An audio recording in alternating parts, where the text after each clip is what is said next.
வணக்கம், என் பேர் ஸ்ரீராம்குமார். அம்மா பேர் இந்திராணி. அம்மாவுக்கு 53 வயசு ஆச்சு. ஆனால் அம்மா இப்போ உயிரோடு இல்லை. 2 வருஷத்துக்கு முன்னாடி வாணியம்பாடில் விடிஎஸ் டென்டல் கிளினிக் ஒரு கிளினிக் கூப்பிட்டு போயிருந்தோம். அந்த கிளினிக்கால் அம்மா உயிர்ந்துட்டாங்க.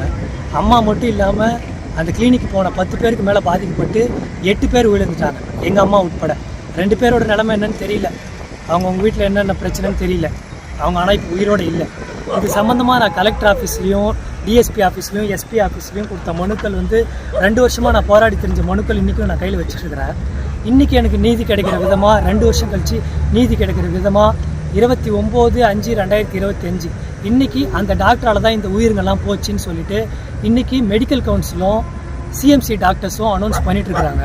ஆனால் இன்றைக்கும் அந்த டாக்டர் வேறு ஒரு பேரில், அதாவது விடிஎஸ் டென்டல் கிளினிக்னு இருந்த பேரை மாற்றிட்டு அறிவு டென்டல் கேர்னு அவரோட பேர்லேயே கிளினிக்கை ஓப்பன் பண்ணிவிட்டு ஏசி ரூமில் கால் மேலே கால் போட்டுட்டு உட்காந்துட்டு இருக்கிறாரு. இதை போய் கேட்ட விளைவு, நான் 30 நாள் ஜெயிலில் இருந்துட்டு வந்தேன். எங்கள் அம்மாவோட உயிர் போயிடுச்சுன்னு கேட்டு போன எனக்கே இந்த கதினா மற்ற நியாயம்லாம் கேட்குறவங்களுக்கு என்ன கதி? நான் போய் ஜாயின்ட் டைரக்டரையும் கலெக்டர் ஆஃபீஸில் மனுவும் கொடுத்தேன். ஜாயின்ட் டைரக்டர் இதை பற்றி என்கிட்ட பல முறை என்னை அலக்கழிச்சாரே தவிர எனக்கு எந்த விதமான நீதி, எனக்கு ஆறுதலாகவும் 4 வார்த்தை பேசலை. மெடிக்கல் இண்டஸ்ட்ரினா, மெடிக்கல் ஃபீல்ட்னா இப்படி தான் சில உயிர்கள் போகும், அதெல்லாம் எங்களுக்கு தெரியாது அப்படின்னு என்னை அலட்சியப்படுத்தி நாய் மாதிரி என்னை தெரிய வச்சார். என்னோட மன உளைச்சல் காரணமாக நான் என்ன பண்ணுறதுன்னு தெரியாமல் police station, SP office, DSP ஆஃபீஸுன்னு தெருவாக திரிஞ்சு பல நாள் கஷ்டப்பட்டு நான் அங்கேயும் இங்கேயும் திரிஞ்சேன். இதனோட விளைவாக நான் ஜெயிலுக்கு போனது தான் மிச்சம். எல்லாம் போய் என் கேரியரே இன்றைக்கி ஸ்பாயில் ஆகி நிற்குது. இன்றைக்கி இந்த 2 வருஷம் கழித்து நியாயம் கொடுத்துருக்குறீங்க, ஓகே, பாராட்டத்தக்கது தான்.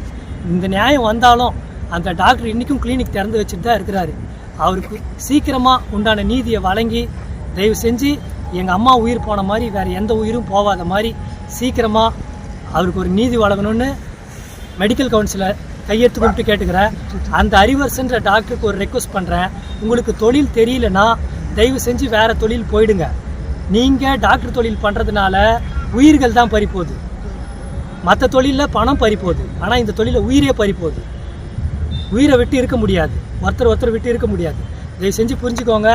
இனிமேல் இந்த மாதிரி தவறுகளை பண்ணாதீங்க. நீங்கள் வேறு துறையை தேர்ந்தெடுத்து அந்த துறையில் நீங்கள் போய் பணம் ஏமாத்துறீங்களோ என்ன ஏமாத்துறீங்களோ பண்ணுங்கள்.